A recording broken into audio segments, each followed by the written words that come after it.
Կգներ ես առանձնատունը 370,000 Ինչ դոլարով։ չէի գնի, իմիջայլոց շատ լավն է առանձնատունը, բերքատու ծառերով կանաչապատ, նաև կա առանձին շինություն, որը արտադրամաս է, այս պայի դրությամբ հացի, որը կարող է հետո ծառայել ուրիշ ինչ-որ նպատակով, եկեք նայենք առանձնատունը։ Ասեք այս մասում էլ է տարածվում հողը կանաչապատ, հողի ընդհանուր մակերեսը 1000 քառակուսի է։ Սա առանձնատան հիմնական մուտքն է, որից միանգամից մուտք են գործում հյուրասենյակ։ Բակում ճաշելու հնարավորություն ունենք։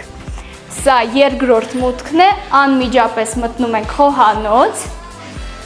Եկեք ցույց տամ, թե ինչ կա առաջին հարկում։ Սա մեր ննջասենյակն է, իր առանձին սանհանգույցով։ Բավականին մեծ է, լուսավոր։ Լվացքասենյակ ունենք, որը բավականին մեծ է, կարող եք հարթուկ անել, ինչպես այստեղ դրված է, եւ ունենք սանհանգույց։ Գնանք տեսնենք երկրորդ հարկը։ Սա մեր երկրորդ ննջասենյակն է, ինչպես տեսնում եք, նույնպես լուսավոր է եւ ունենք ելք դեպի բաց պատշգամբ, որտեղից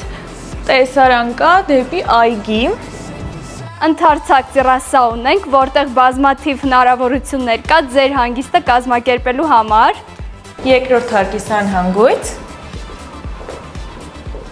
Եվ վերջին ննջասենյակը,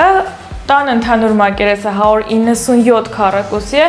ու շատ հով է տան մեջ, անկեղծ շատ։ Գալու եք, գնեք, վայելեք, հով ձեր համար, ամառները։